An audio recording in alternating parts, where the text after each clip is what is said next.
Conférence en ligne de Nouveau Ciel, Nouvelle Terre, Shincheonji, témoignage sur la prophétie et l'accomplissement de l'Apocalypse, la nouvelle alliance de Dieu. L'Apocalypse de Jean est prêché dans le monde entier.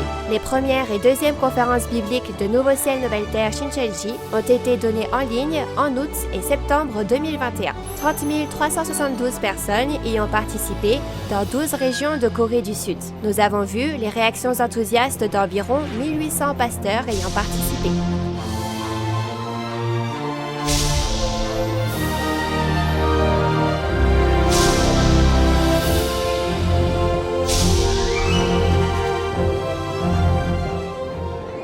Et enfin, la parole de l'Apocalypse de Jean est ouverte pour la première fois en 2000 ans.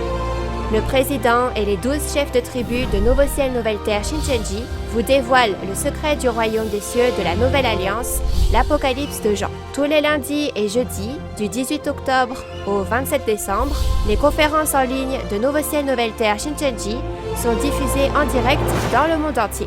Nous vous invitons à suivre le témoignage sur la prophétie et l'accomplissement de l'Apocalypse, la nouvelle alliance de Dieu. Chers fidèles de Dieu de tous les pays du monde qui souhaitent aller au royaume des cieux, soyez les bienvenus. Je suis Jeung-yu de la tribu de Pierre de Nouveau Ciel, Nouvelle Terre, Shincheonji, Église de Jésus. Aujourd'hui, je vous remercie sincèrement d'avoir rejoint cette conférence en ligne intitulée « Témoignage sur la prophétie et l'accomplissement de l'Apocalypse, la nouvelle alliance de Dieu » et d'avoir consacré votre temps précieux avec un cœur qui aspire à la parole révélée de Dieu. Je rends grâce et gloire à Dieu qui a permis tout cela et je prie pour que vous tous dans le monde qui êtes venus aujourd'hui soyez remplis de la grâce et de l'amour de Dieu. Avant la conférence, nous allons rassembler nos cœurs et prier Dieu. Très saint Père Dieu, qui est plein d'amour et de grâce, nous vous remercions sincèrement de nous avoir permis de vivre dans l'amour de Dieu en nous accordant un jour plus précieux que le monde aujourd'hui encore et en nous donnant une vie et un souffle précieux.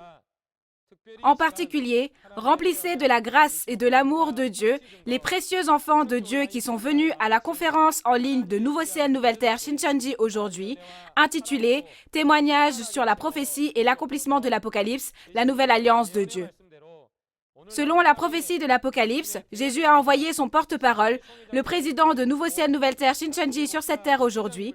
Merci encore une fois d'avoir permis de prêcher la parole de l'accomplissement physique de l'Apocalypse dans le monde entier à travers les 12 chefs de tribu de Nouveau Ciel, Nouvelle Terre, Shincheonji qui ont appris et réalisé la parole de l'accomplissement physique de l'Apocalypse, témoignée à travers le président, le pasteur promis.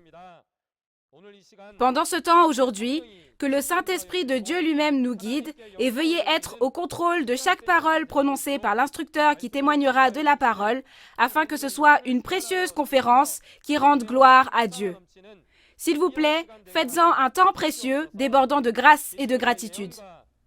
Nous espérons sincèrement que vous serez avec nous du début à la fin, afin que les prophéties et l'accomplissement physique de l'Apocalypse puissent être clairement témoignés et que ce soit une précieuse conférence qui rende gloire à Dieu pour tous ceux qui nous ont rejoints dans le monde entier aujourd'hui et nous prions au nom de Jésus qui est rempli d'amour. Amen. Témoignage sur la prophétie et l'accomplissement de l'Apocalypse, la nouvelle alliance de Dieu. Aujourd'hui, à la suite de la dernière fois, nous témoignerons des paroles d'Apocalypse 14. Dans les 12 tribus de Nouveau Ciel, Nouvelle Terre, Shincheonji, nous écoutons la parole de Dieu et le témoignage de Jésus à travers une seule personne, le pasteur promis, le président, sur la base de la parole de la Bible que Dieu nous a donnée et témoignons clairement selon ce que nous avons appris. J'espère que ce sera un précieux moment pour rendre gloire à Dieu en réalisant la réalité de la montagne de Sion et des 144 000 moissonnés et scellés et le véritable sens du nouveau cantique que seules 144 000 personnes peuvent chanter à travers les paroles d'Apocalypse 14 dont on témoignera aujourd'hui. Nous allons accueillir l'instructeur Jang-woo Lee de la tribu de Pierre qui témoignera de la parole de Dieu aujourd'hui.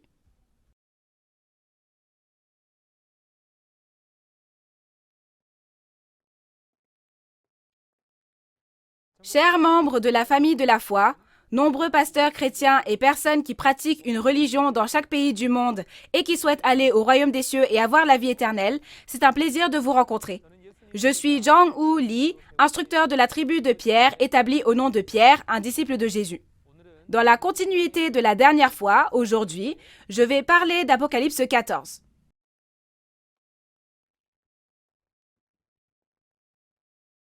Le titre de la référence d'aujourd'hui est « Les 144 000 premiers fruits mûrs sur la montagne de Sion ». Qui sont ces 144 000, ces premiers fruits mûrs sur la montagne de Sion? Si vous regardez la parole de la référence d'aujourd'hui, il est dit que les 144 000 ont le nom de Dieu et de Jésus écrit sur leur front. C'est parce qu'ils ont été scellés avec le nom de Dieu et de Jésus qu'ils sont scellés sur le front, n'est-ce pas? Alors, afin de comprendre quand et où ils ont été scellés, regardons les points clés de la référence principale en vérifiant les chapitres contrastés de l'Apocalypse. Dans l'Apocalypse, il y a un total de 3 paires de chapitres contrastés. Ce sont les paroles d'Apocalypse chapitres 6 et 7, 13 et 14, et 18 et 19. Les chapitres 6 et 7 sont les chapitres où une ère se termine lorsque le peuple élu est jugé, et le chapitre 7 est le chapitre où le nouveau royaume de Dieu est à nouveau créé. En ce temps-là, les 144 000 qui ont été scellés du sceau de la parole de Dieu apparaissent. Et si vous regardez la relation entre les chapitres 13 et 14 de l'Apocalypse, vous avez bien appris les paroles du chapitre 13 grâce au chef de la tribu de Barthélemy la dernière fois, n'est-ce pas? Le point clé est que le peuple élu est détruit par les destructeurs païens. La raison en est qu'en acceptant la fausse vérité de Satan, ils ont reçu la marque de Satan, ils l'ont acceptée et sont devenus la possession de Satan, n'est-ce pas? Par conséquent, le peuple élu a trahi et il est détruit. C'est donc le chapitre où il reçoit la marque de Satan. Et pour le chapitre 14, on peut dire que c'est le chapitre où l'on est scellé avec le sceau de Dieu, par Dieu, Jésus et le pasteur promis. C'est pourquoi les noms de Dieu et de Jésus sont écrits sur le front. Combien de personnes ont été scellées de ce sceau de Dieu à ce moment-là? On nous dit que ce sont précisément 144 000 personnes. Et ensuite, il y a les chapitres 18 et 19. Maintenant qu'ils ont accepté les paroles de Satan, Satan sera avec eux, n'est-ce pas?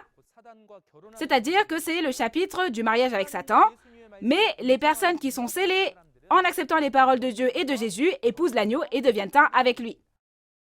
C'est ainsi que s'organisent les chapitres contrastés, et ce que vous apprenez aujourd'hui sont les paroles du chapitre 14, n'est-ce pas?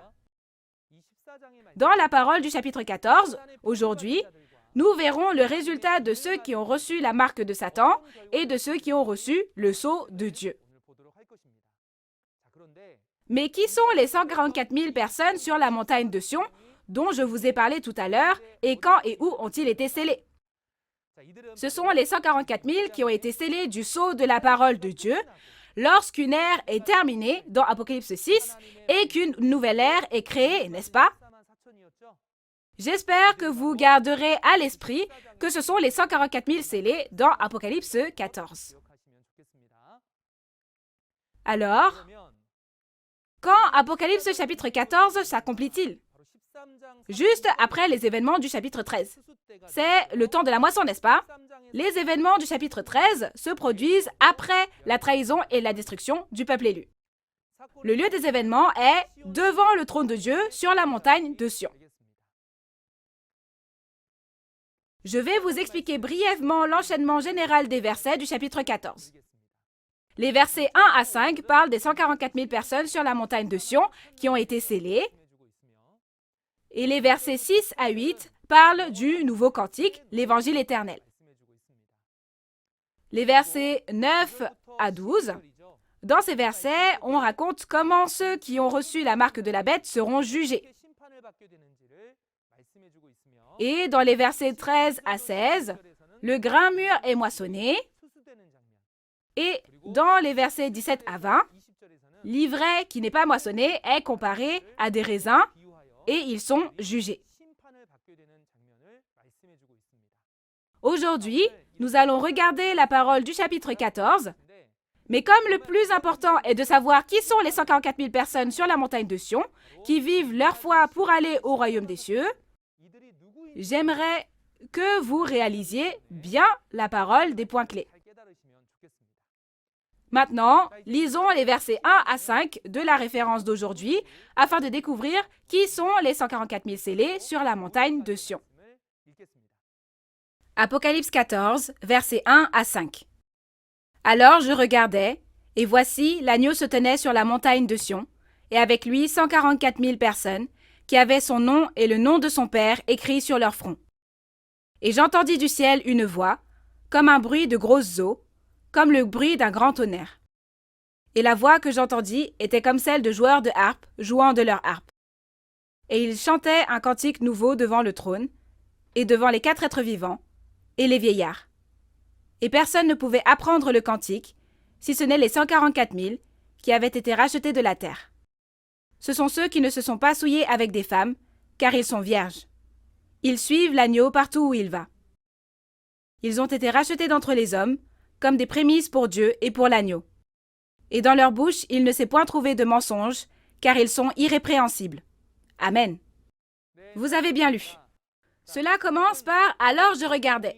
Le mot « alors » est un mot qui relie les chapitres 13 et 14 d'Apocalypse, et la personne qui dit « je » dans « je regardais » signifie qu'il y a une personne qui a vu et entendu lorsque les événements de l'Apocalypse se sont accomplis.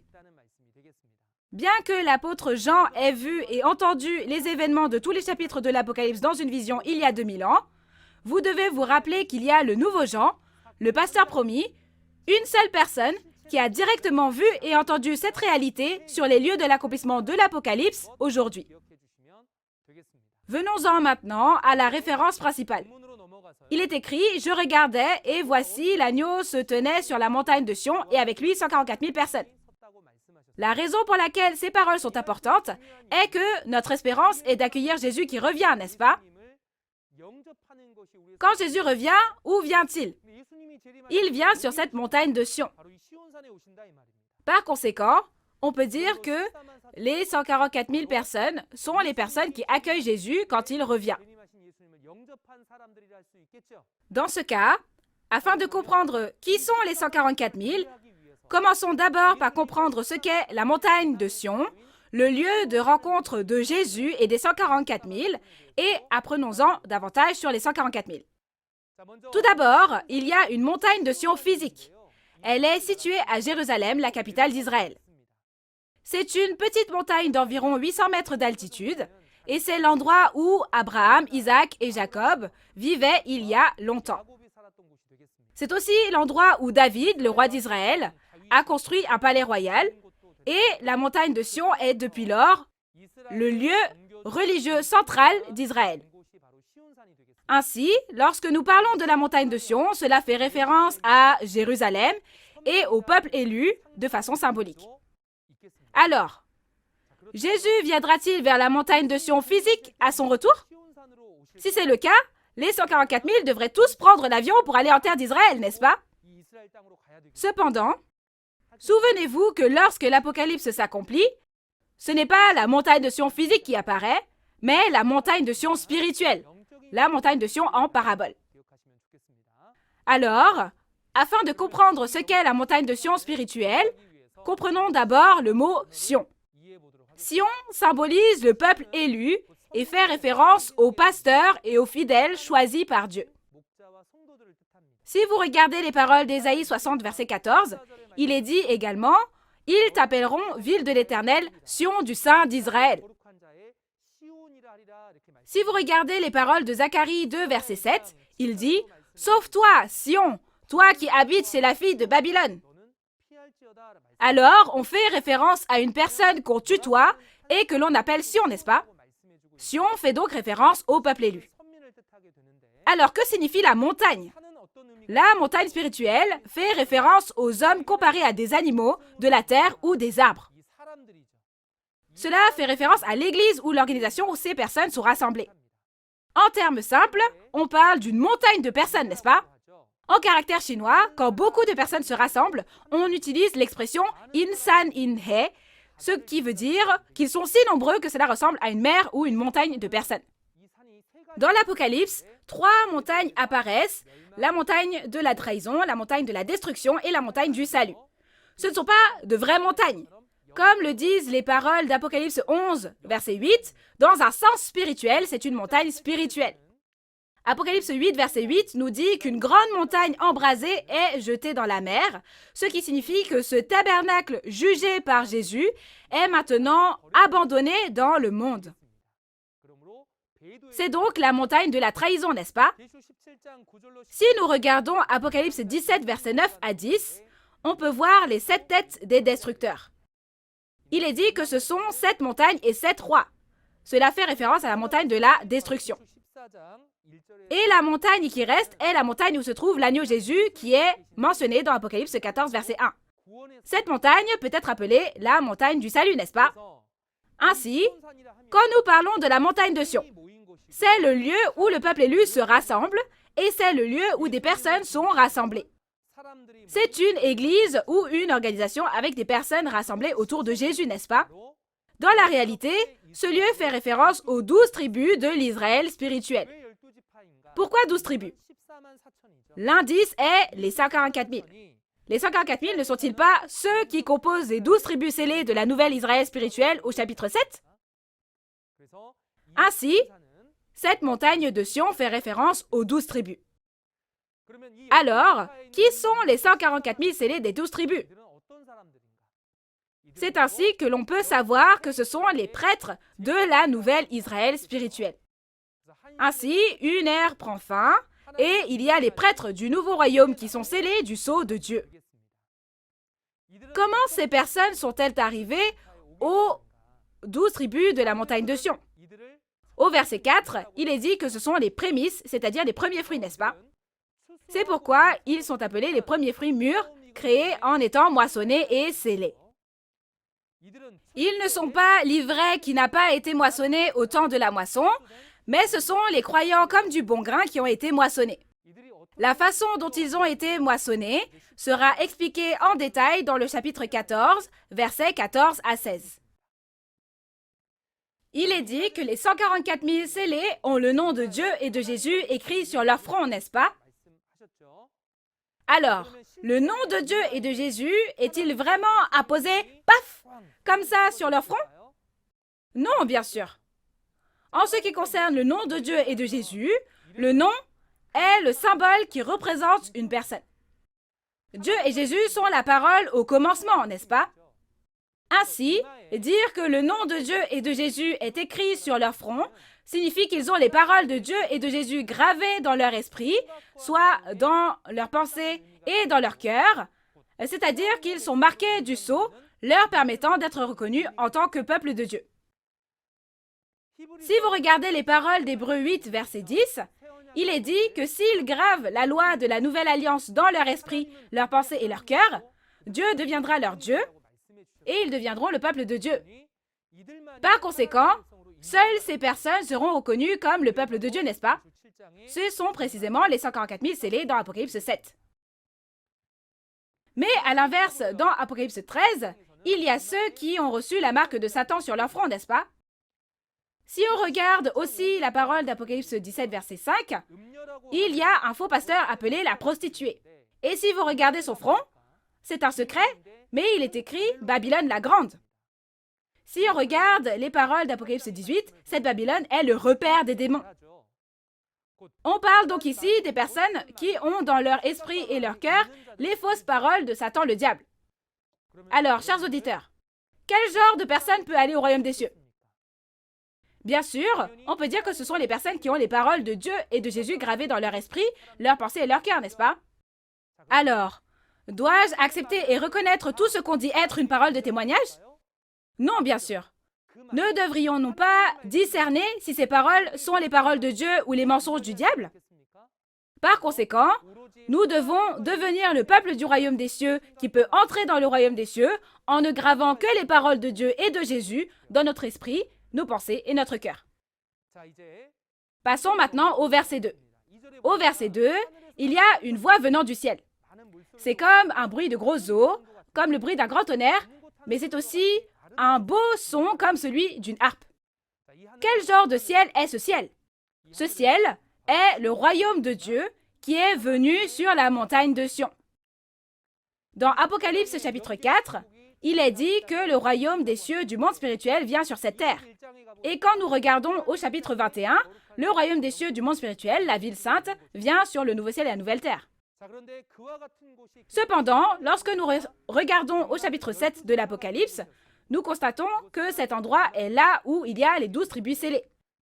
C'est à cet endroit que la tente de Dieu sera dressée et cet endroit est précisément la montagne de Sion, n'est-ce pas?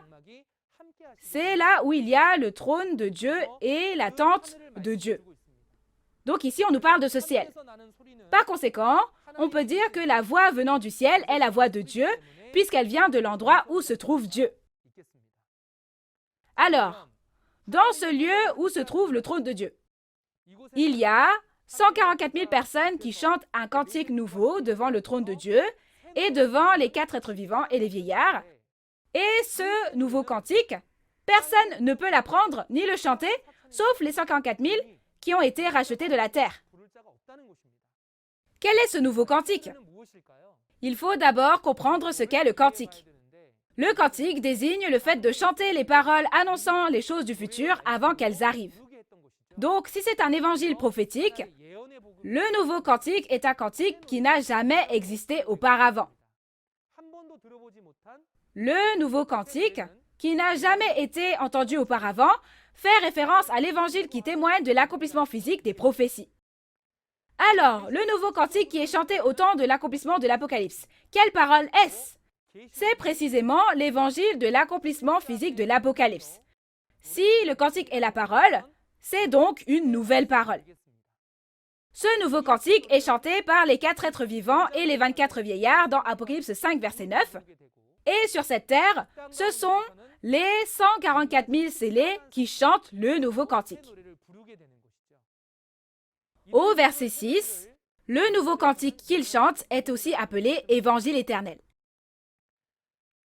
Par conséquent, ce nouveau cantique chanté par les 144 000, c'est la parole de l'Apocalypse qui s'est accomplie.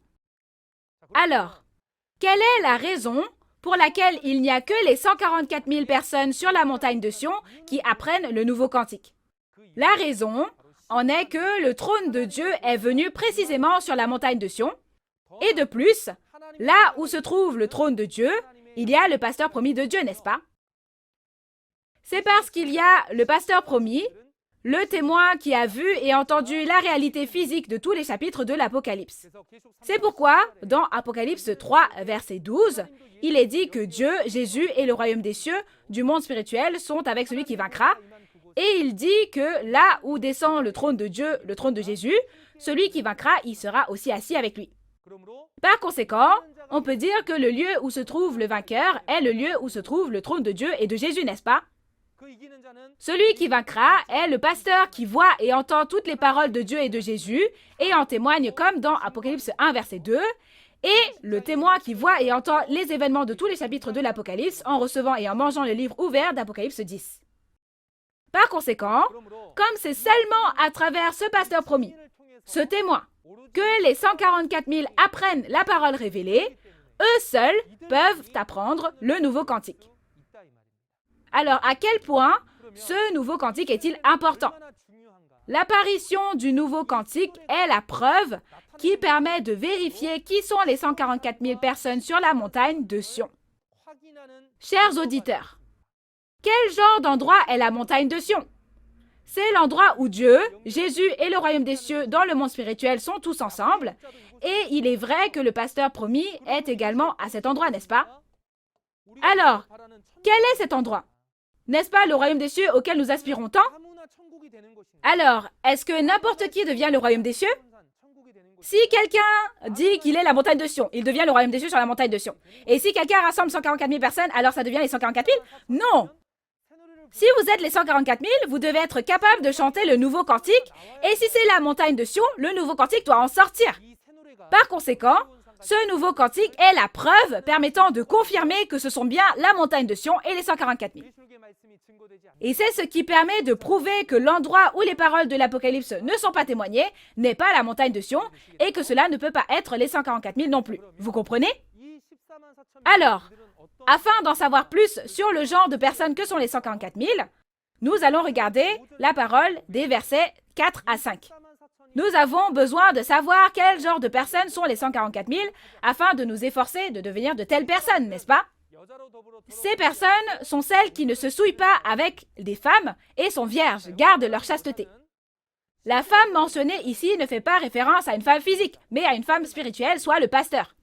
Il y a 2000 ans, l'apôtre Paul était un pasteur qui prêchait la parole, mais il se compare lui-même à une femme spirituelle.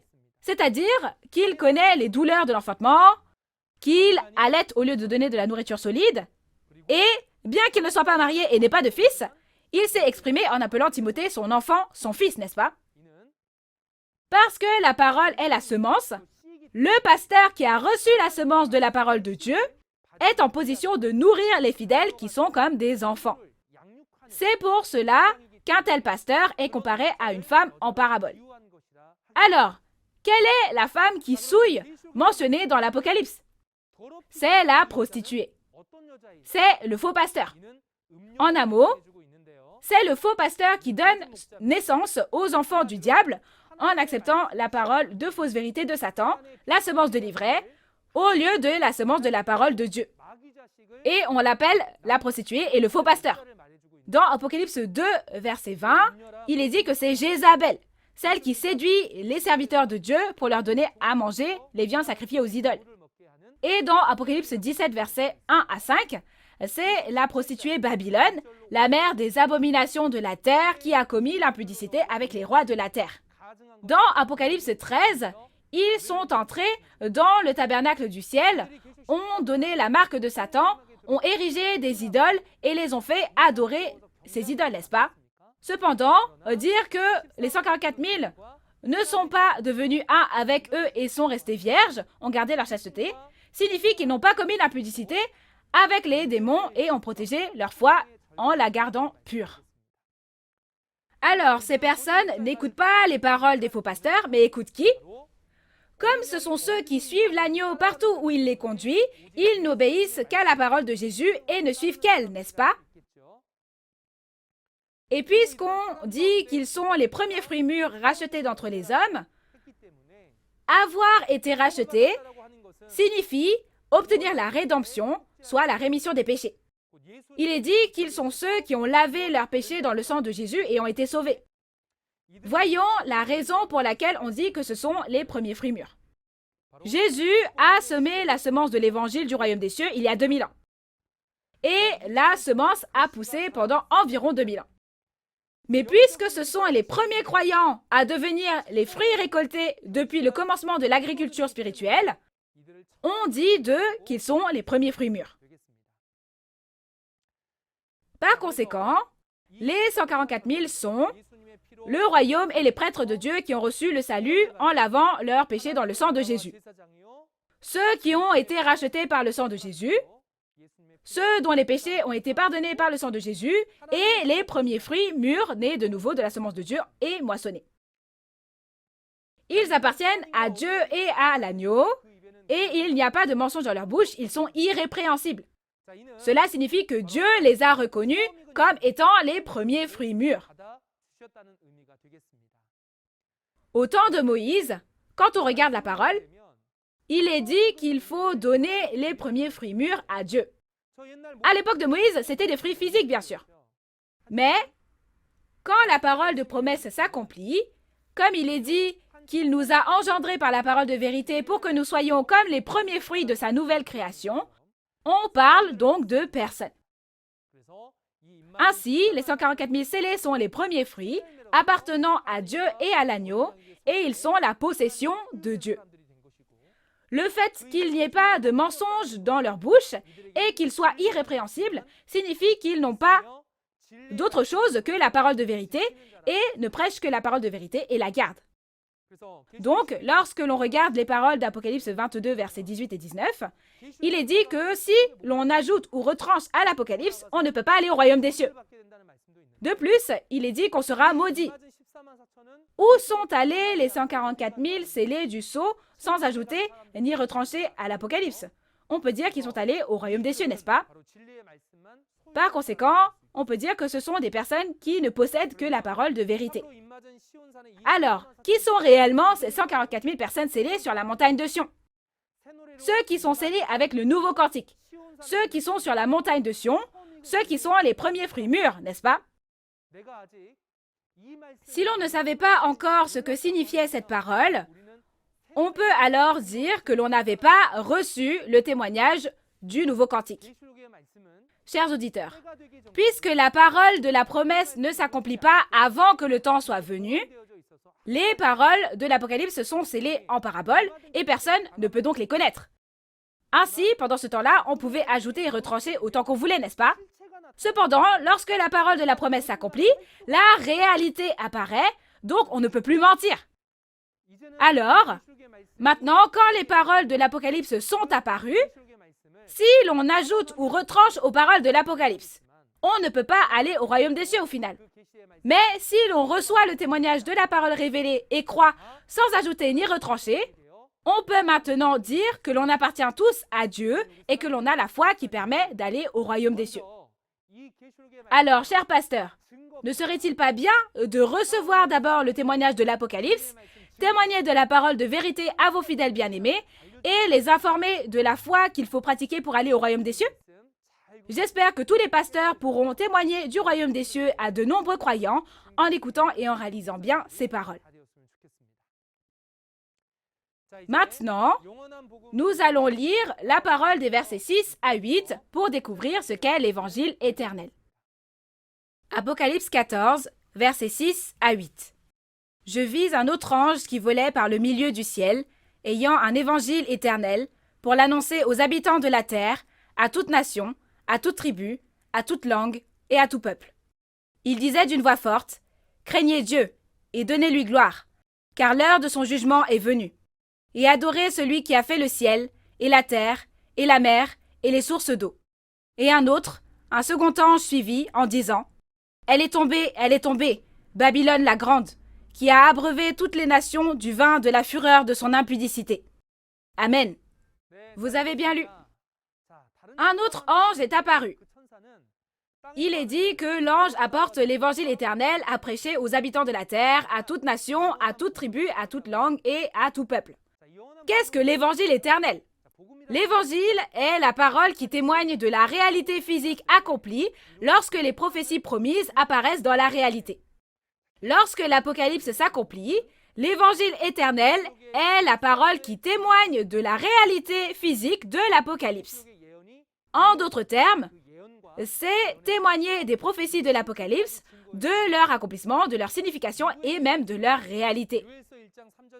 D'après les paroles de Joël 1, 3 à 4, il est dit « Racontez-le à vos enfants, et que vos enfants le racontent à leurs enfants, et leurs enfants à la génération qui suivra. » C'est précisément l'évangile éternel, n'est-ce pas?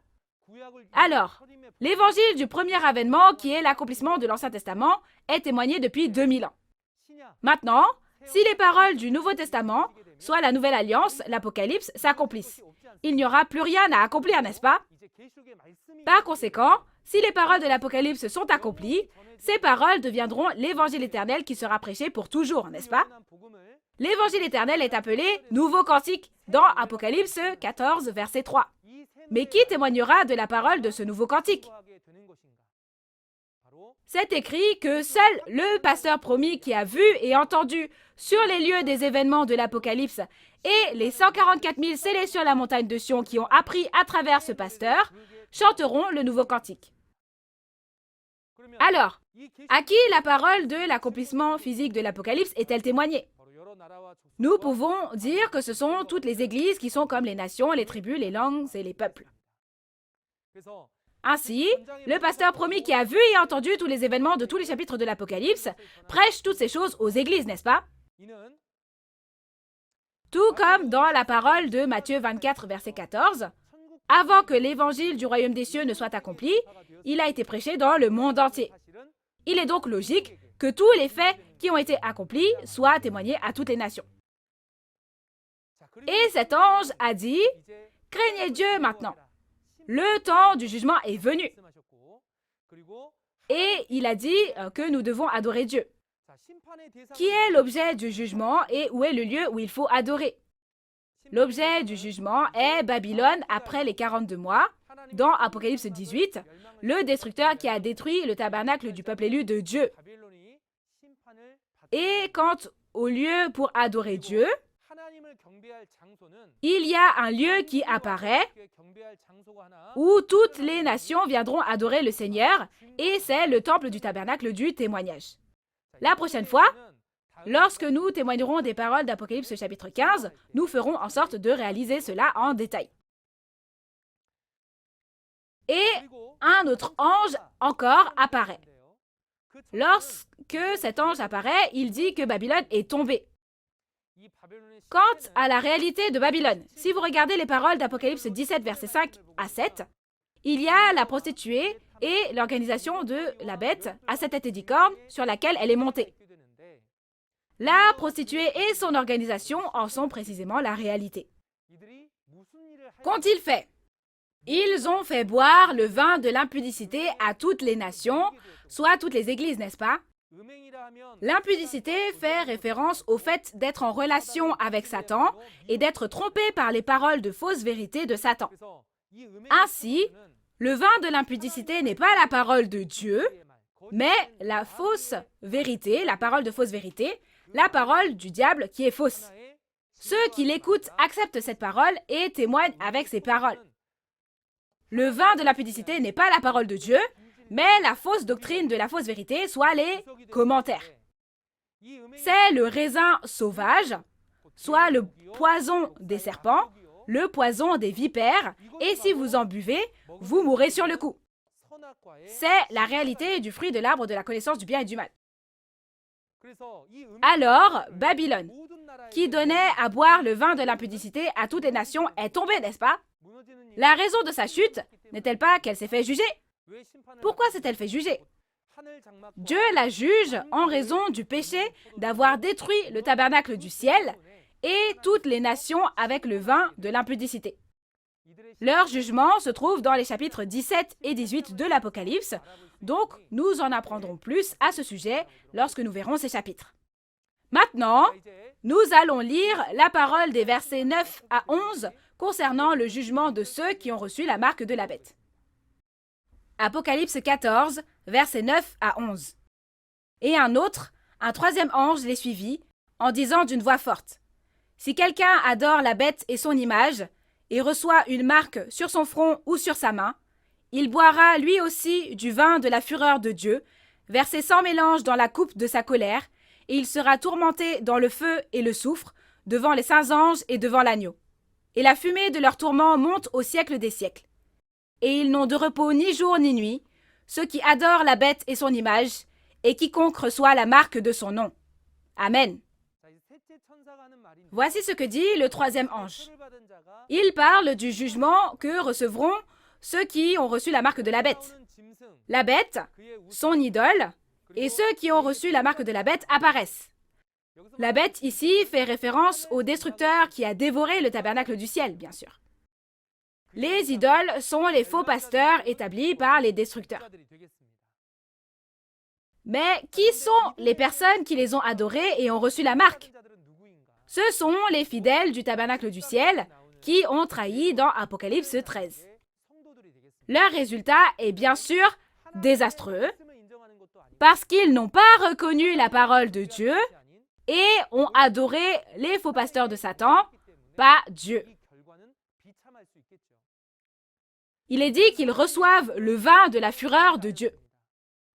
Cela signifie qu'ils sont jugés par les paroles de jugement de Dieu qui est en colère, et en conséquence, ils sont jetés dans l'étang brûlant de feu et de soufre, n'est-ce pas?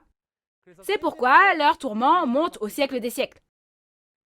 Apocalypse 21, verset 8 dit qu'ils entrent dans la seconde mort.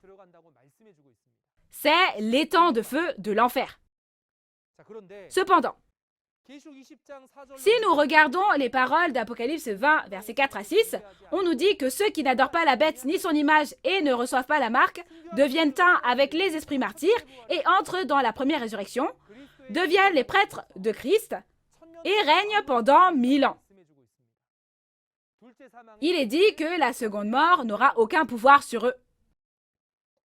Et quand on regarde les paroles d'Apocalypse 22, versets 1 à 5, il y a aussi une parole selon laquelle le nom de Dieu est sur leur front et qu'ils régneront au siècle des siècles.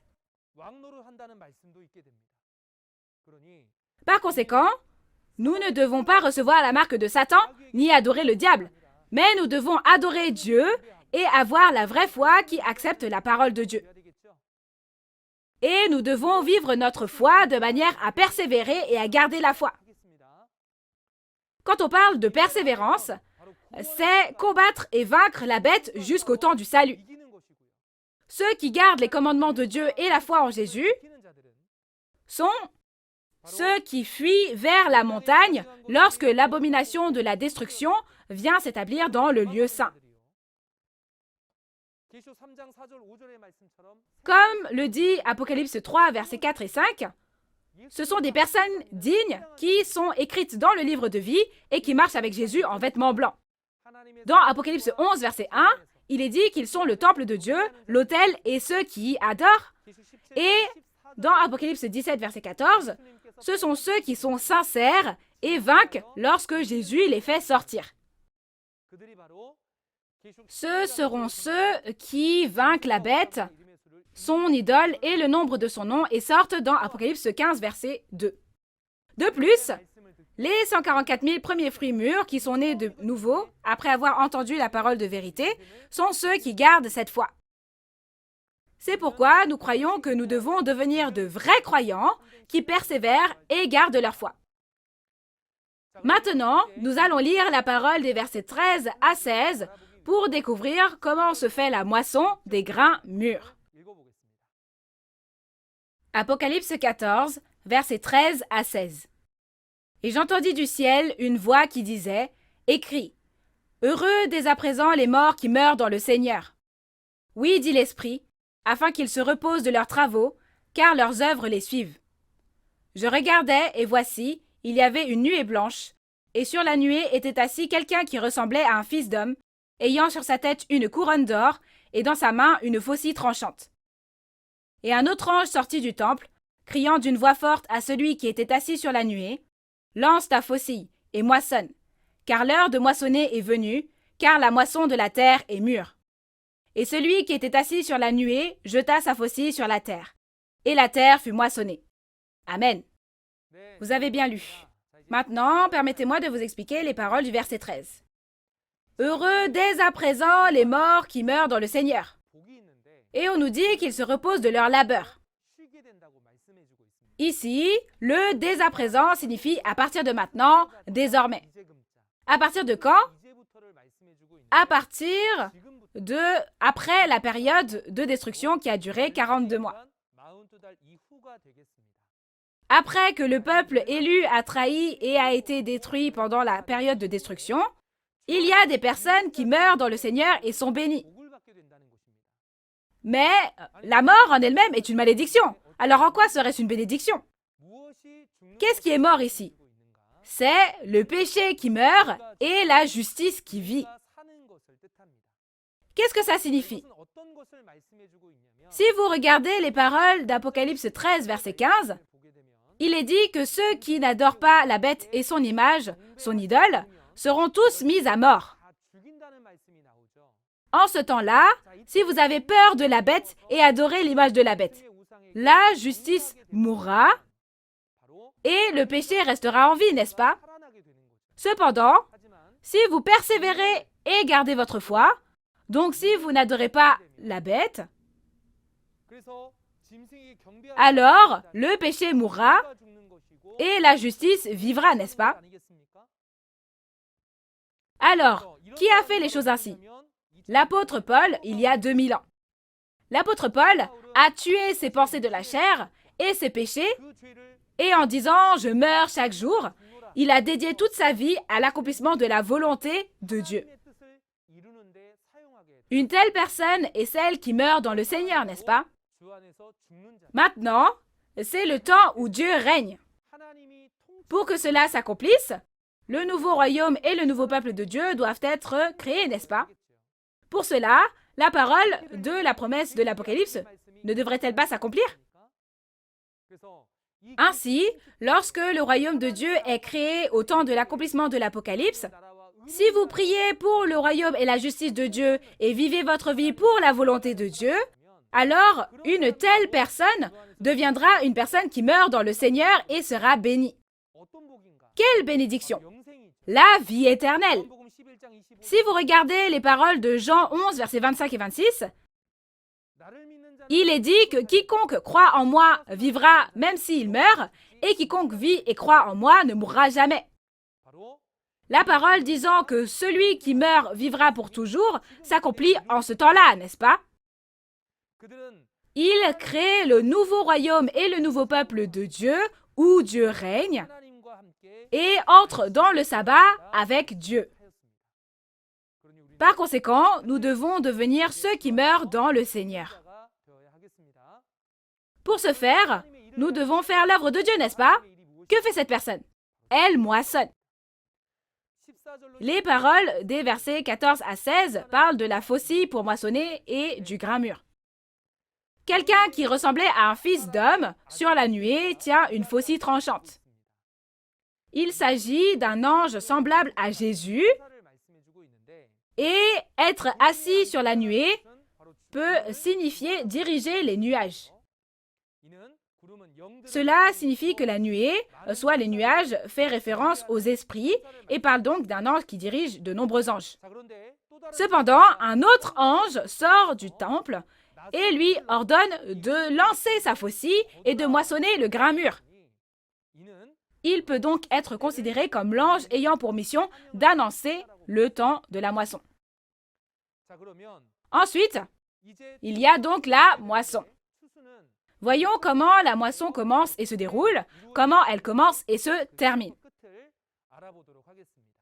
Voici le processus de la moisson. Il y a 2600 ans, environ, les Israélites physiques ont conclu une alliance avec Dieu, mais ils ont adoré des dieux païens à travers le roi d'Israël, Salomon. En conséquence, comme les paroles d'Osée 6, verset 7, ils ont tous abandonné l'alliance comme Adam. Alors, lorsque Dieu a mis fin à l'Israël physique et quand il a parlé de la création d'une chose nouvelle, il a dit que deux types de semences, la semence d'homme et la semence de bête, seraient semées dans un même champ, la maison d'Israël et la maison de Juda. Cependant, ces paroles s'accompliront environ 600 ans plus tard, lorsque Jésus vient au temps du premier avènement. Il y a 2000 ans, Jésus, en tant que fils de l'homme, a semé la bonne semence dans son champ, et l'ennemi, le diable, est venu et a semé par-dessus l'ivraie, c'est-à-dire la semence de bête. Comme on demande s'il faut arracher l'ivraie, il est dit qu'il ne faut pas arracher l'ivraie, mais la laisser jusqu'au temps de la moisson. Quand c'est le temps de la moisson, il est dit que l'ivraie est liée en gerbe pour être brûlée et que le bon grain est ramassé et amassé dans la grange. Pourquoi ne doit-on pas arracher l'ivraie? La bonne semence et l'ivraie, quand ces deux types de semences sont semées, si vous regardez à travers la logique physique, vous voyez ici, il y a le blé, donc le bon grain, et l'ivraie. Lequel est l'ivraie? On n'arrive pas trop à les distinguer, n'est-ce pas? Quand ce sont de jeunes pousses. La deuxième chose que vous voyez ici, c'est l'ivraie, et quand ce sont de jeunes pousses, vous ne pouvez pas les distinguer. Et de plus, lorsque vous tirez sur l'ivraie, les racines de l'ivraie sont mélangées avec celles du blé, donc le bon grain peut également être arraché. Ainsi, quand l'agriculteur va-t-il arracher cette ivraie? Au temps de la moisson, bien sûr. La raison en est que lorsqu'il est temps de moissonner, l'apparence du blé et de l'ivraie est clairement différente. Vous voyez? L'apparence du blé et celle de l'ivraie, selon cette logique, la semence et l'ivraie ont poussé. Quant à la façon dont elles poussent, la bonne semence, ce sont les fils du royaume des cieux, et l'ivraie, ce sont les fils du malin. C'est ainsi qu'ils sont divisés. Où est le champ où la semence est tombée? Il est dit que c'est le monde de Jésus et c'est l'endroit où la semence de la parole de Jésus est tombée. Cela fait donc référence au monde chrétien de l'Église de Jésus. Donc, si nous regardons à travers la Bible, dans l'Église, il n'y a pas que des personnes aptes à pouvoir aller au royaume des cieux.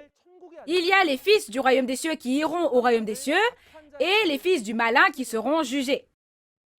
Alors, c'est le temps de la moisson, et le temps de la moisson, c'est la fin du monde, n'est-ce pas?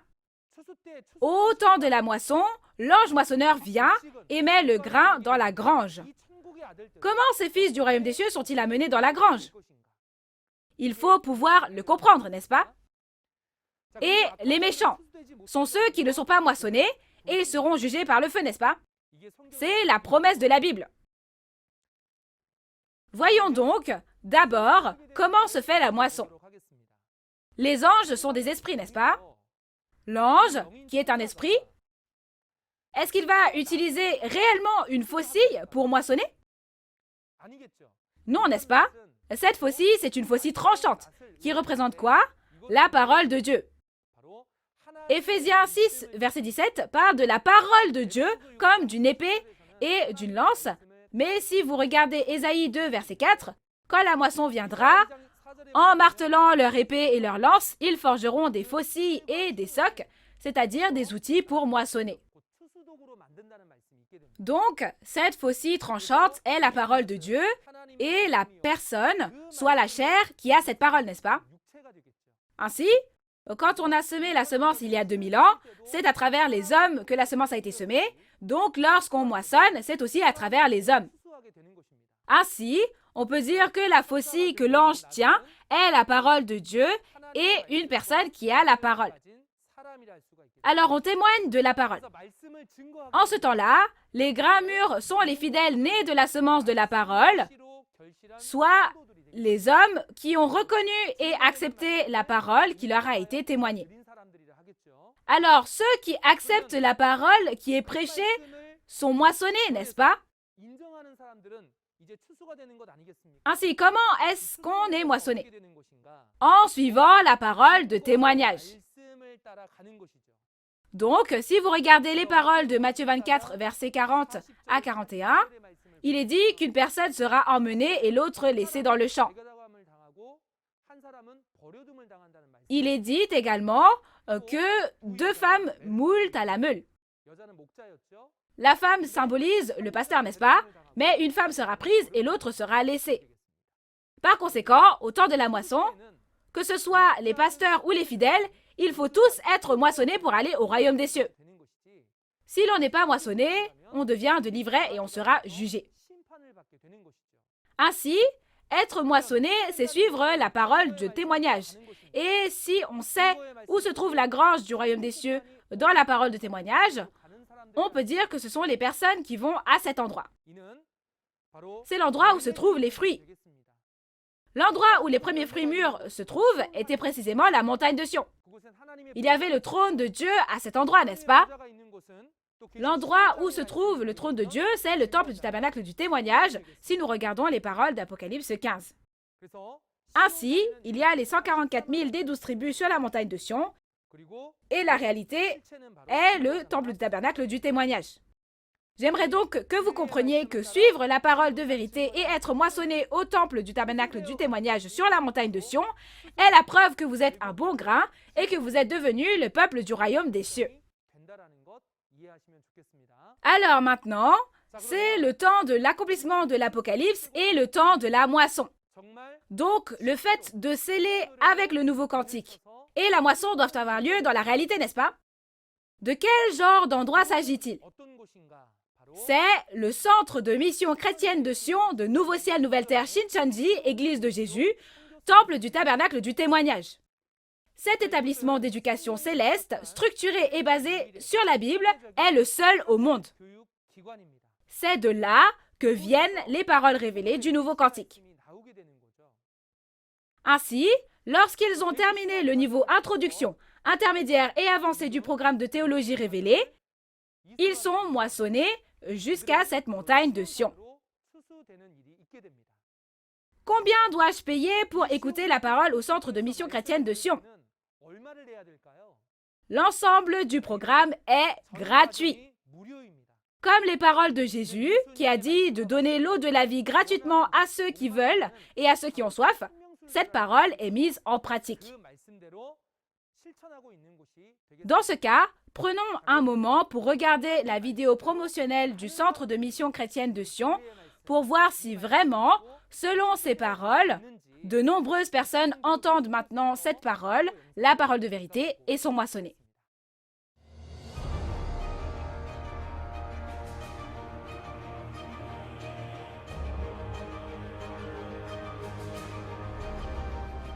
En 2019, 103 764 personnes ont été diplômées et cela a été diffusé en direct dans le monde entier. Ce fut la célébration de la fin de l'apprentissage biblique des étudiants du Centre de mission chrétienne de Sion de Nouveau-Ciel Nouvelle-Terre Shincheonji, Église de Jésus, Temple du Tabernacle du Témoignage dans 112 pays. En l'espace d'un an, plus de 100 000 personnes y ont été diplômées. Quel genre d'endroit est le centre de mission chrétienne de Sion, auquel les personnes de chaque coin du village planétaire affluent afin d'apprendre la Bible? Le centre de mission chrétienne de Sion est le seul établissement d'éducation structuré et basé sur la Bible au monde. En suivant l'enseignement de Jésus qui a dit de donner gratuitement à celui qui a soif, tous les cours de tous les centres de mission chrétienne de Sion du pays sont gratuits. À travers le programme d'enseignement, vous apprendrez l'ensemble de la Bible à travers l'histoire, les instructions, les prophéties et l'accomplissement, divisés en plusieurs niveaux, introduction, intermédiaire et avancée. Le niveau introduction est le cursus d'apprentissage au travers de la Bible concernant la raison pour laquelle Jésus a parlé en parabole des secrets du royaume des cieux et le véritable sens des paraboles. Ensuite, au niveau intermédiaire, on apprend chapitre par chapitre concernant les prophéties et l'accomplissement des événements marquants contenus dans l'histoire de l'Ancien Testament et du Nouveau Testament de la Bible. Enfin, au niveau avancé, vous apprendrez à propos du témoignage sur la prophétie et l'accomplissement de tous les chapitres de l'Apocalypse selon le principe des 6 questions de base. Même à l'ère du en ligne à laquelle nous sommes passés à cause de la COVID-19, les conférences en ligne du Centre de mission chrétienne de Sion sont remplies d'étudiants venus chercher la parole. Ce sont des conférences au contenu logique. Des conférences apportant des réponses satisfaisantes à vos questions. Des conférences où vous n'avez pas le temps de vous ennuyer car elles sont données dans la joie et la bonne humeur. Des conférences à l'abri des inquiétudes liées à la COVID-19. Vous pouvez donc apprendre la Bible n'importe où et n'importe quand, de façon simple et intéressante. Les portes du Centre de mission chrétienne de Sion sont grandes ouvertes à tous.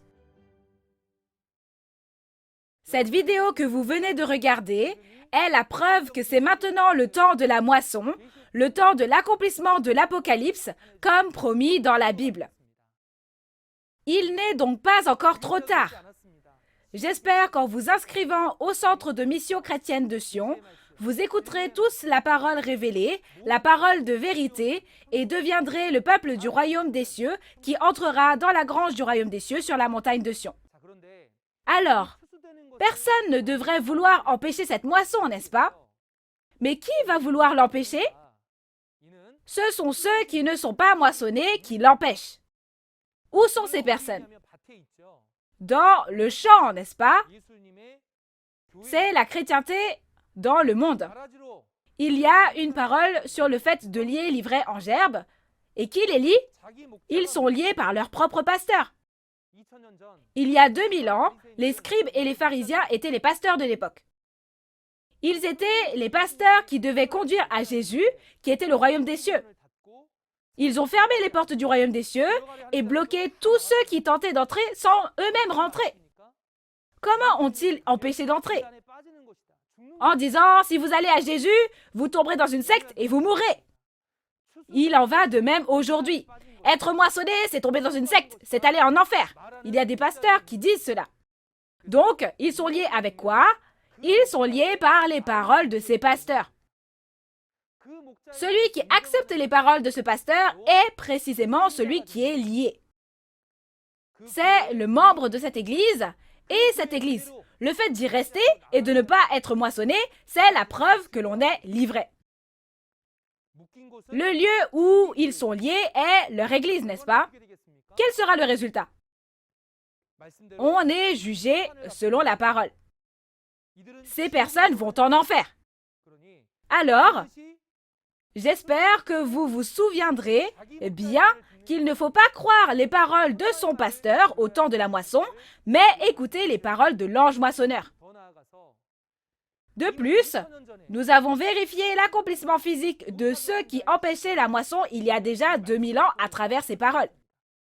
La raison pour laquelle on nous a donné ce message à l'avance est pour nous dire de ne pas faire ce genre de choses au temps de la moisson, le temps de la fin, le temps du second avènement.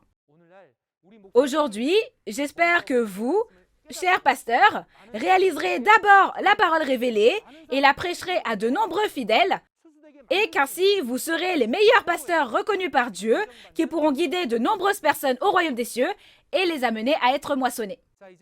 Voyons maintenant qui sont les raisins qui se font juger.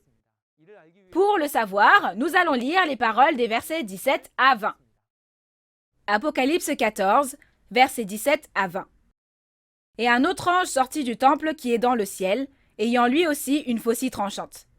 Et un autre ange, qui avait autorité sur le feu, sortit de l'autel et s'adressa d'une voix forte à celui qui avait la faucille tranchante, disant : Lance ta faucille tranchante et vendange les grappes de la vigne de la terre, car les raisins de la terre sont mûrs.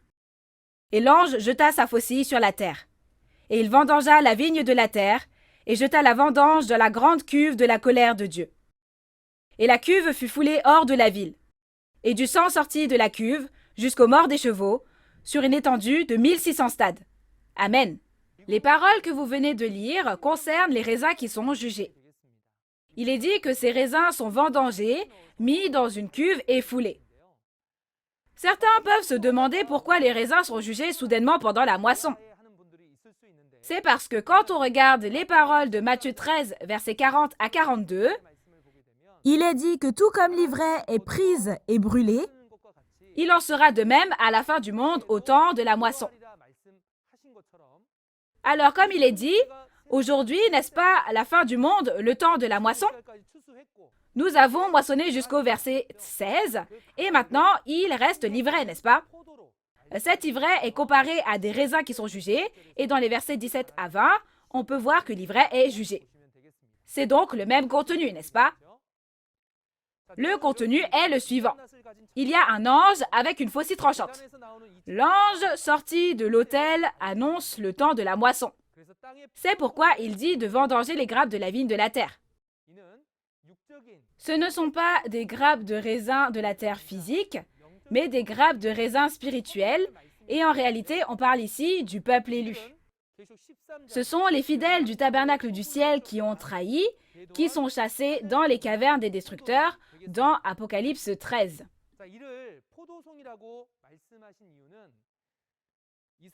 La raison pour laquelle il a dit qu'il s'agissait des grappes de raisin se trouve dans Ésaïe 5, versets 1 à 7, où il est dit que la plus belle vigne a été plantée, mais ce sont des raisins sauvages qu'elle a produits, n'est-ce pas?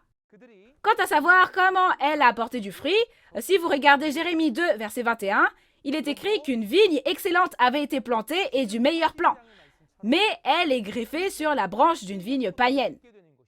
Par conséquent, comme les paroles de Deutéronome 32, des raisins sauvages et des raisins amers sont produits. Ainsi, le peuple élu qui a trahi est symbolisé par les raisins qui ont été jugés, tels que les raisins sauvages et les raisins amers. Ils sont mis dans la grande cuve de la colère de Dieu et foulés hors de la ville. La grande cuve à vin est un instrument de jugement, n'est-ce pas? Avec quoi juge-t-on? Comme dans les paroles de Jean 12, verset 48, les paroles de Jésus jugeront au dernier jour, n'est-ce pas? Le jugement se fait par la parole du jugement de Dieu. Et où ça? À l'extérieur de la ville. C'est la dénomination des païens. Le peuple élu qui a trahi a été chassé et est allé dans le repère des païens, où ils ont même été tués tiers par tiers. Cela veut dire qu'ils sont jugés là-bas. Ainsi, ceux qui sont chassés dans Apocalypse 6 sont jugés au chapitre 16, et de plus, ils sont ceux qui sont hors de la ville. On a jugé et il est écrit que du sang est sorti. Le sang a atteint le mort des chevaux. Chers auditeurs, comment le sang peut-il atteindre le mort des chevaux quand des gens sont jugés? Ce n'est pas du sang physique, bien sûr. Même si tout le monde meurt sur Terre, il n'y aura pas de sang allant jusqu'aux morts des chevaux. Ce sang est la parole, mais quelle parole? C'est la nouvelle selon laquelle les fidèles du tabernacle du ciel qui ont trahi ont été jugés.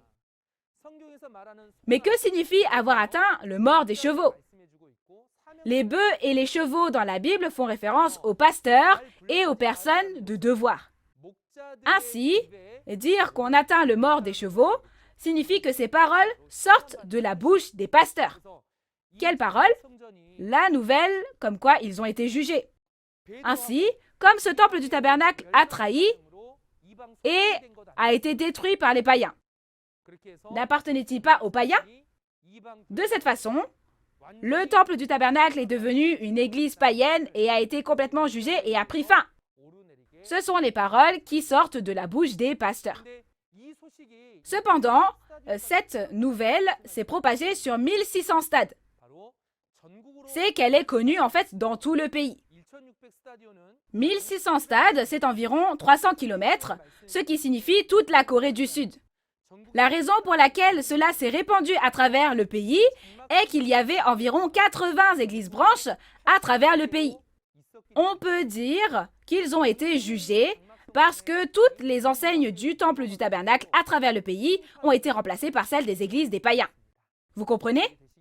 De cette façon, je vous ai résumé toute la parole d'Apocalypse chapitre 14 aujourd'hui. Maintenant, la conclusion. Il y a des personnes qui vont au royaume des cieux quand l'Apocalypse s'accomplit. Ils sont nés de la semence de Dieu, moissonnés de l'Orient et de l'Occident, scellés et appartiennent aux 12 tribus. Mais qui sont les personnes qui vont en enfer?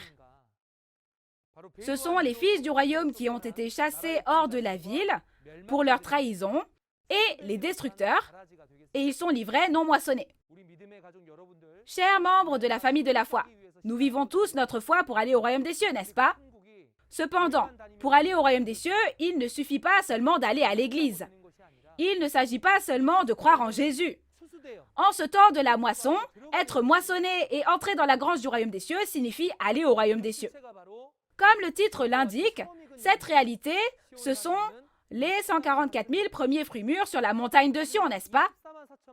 Cependant, les 144 000 ne sont pas les seuls à entrer dans la grange du royaume des cieux. Après que les 144 000 sont scellés, il y a une grande tribulation.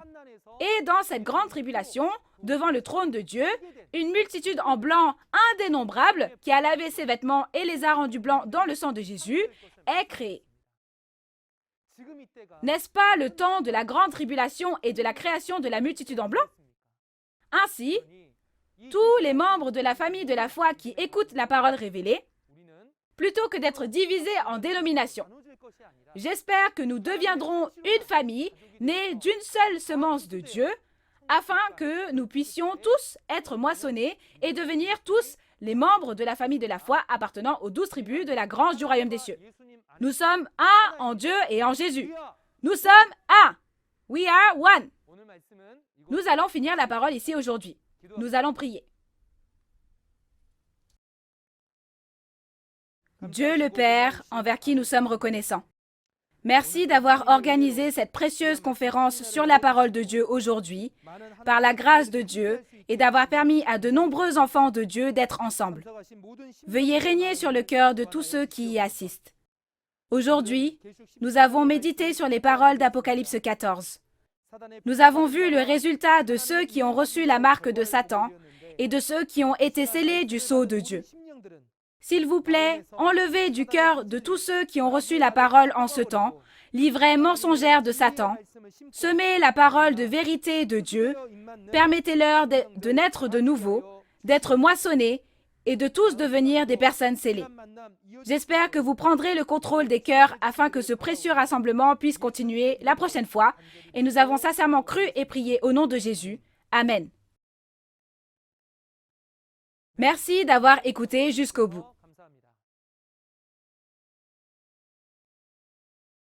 On nous dit, où est-ce que toutes les nations iront adorer? Où est ce lieu où toutes les nations adoreront Dieu? Ce n'est autre que le temple du tabernacle du témoignage. Ce temple du tabernacle du témoignage est l'endroit où les vainqueurs d'Apocalypse 12 témoignent de ce qu'ils ont vu et entendu sur le lieu des événements. Je suis curieux au sujet de l'Apocalypse. Où dois-je aller si je veux savoir? Vous devez venir au temple du tabernacle du témoignage et apprendre. Témoignage sur la prophétie et l'accomplissement de l'Apocalypse, la nouvelle alliance de Dieu. Aujourd'hui, nous avons partagé les paroles d'Apocalypse 14. Pasteurs du monde entier qui écoutent cette parole ensemble, fidèles qui croient en Dieu. Nous regardons les mêmes paroles de la Bible sous le même Dieu. Même si nos ethnies, nos langues et nos pays sont différents, la sincérité du désir ardent de la parole de Dieu est la même. Et nous croyons qu'il n'y a qu'une seule parole de vérité en Dieu. Nous, les 12 tribus de Nouveau Ciel, Nouvelle Terre, Shincheonji, voulons partager la parole de vérité avec tout le monde, dans le monde entier, nous aimer les uns les autres et servir Dieu et vivre notre foi en paix. Après avoir entendu cette parole révélée, les rapports des médias se poursuivent partout dans le monde et les pasteurs du monde entier veulent signer un protocole d'entente avec nous. Nouveau Ciel, Nouvelle Terre, Shincheonji est ouvert à tous ceux qui aiment la parole.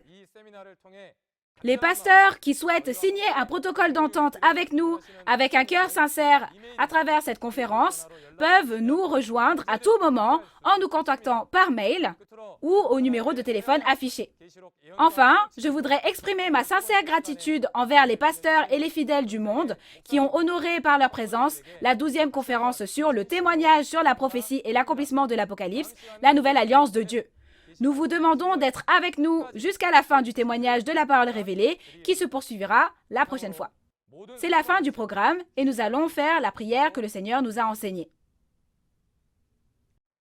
Notre Père qui es aux cieux, que ton nom soit sanctifié, que ton règne vienne, que ta volonté soit faite sur la terre comme au ciel. Donne-nous aujourd'hui notre pain de ce jour. Pardonne-nous nos offenses, comme nous pardonnons aussi à ceux qui nous ont offensés. Et ne nous laisse pas entrer en tentation, mais délivre-nous du mal. Car c'est à toi qu'appartiennent le règne, la puissance et la gloire pour les siècles des siècles. Amen. Nous remercions sincèrement toute la famille de Dieu qui a été avec nous.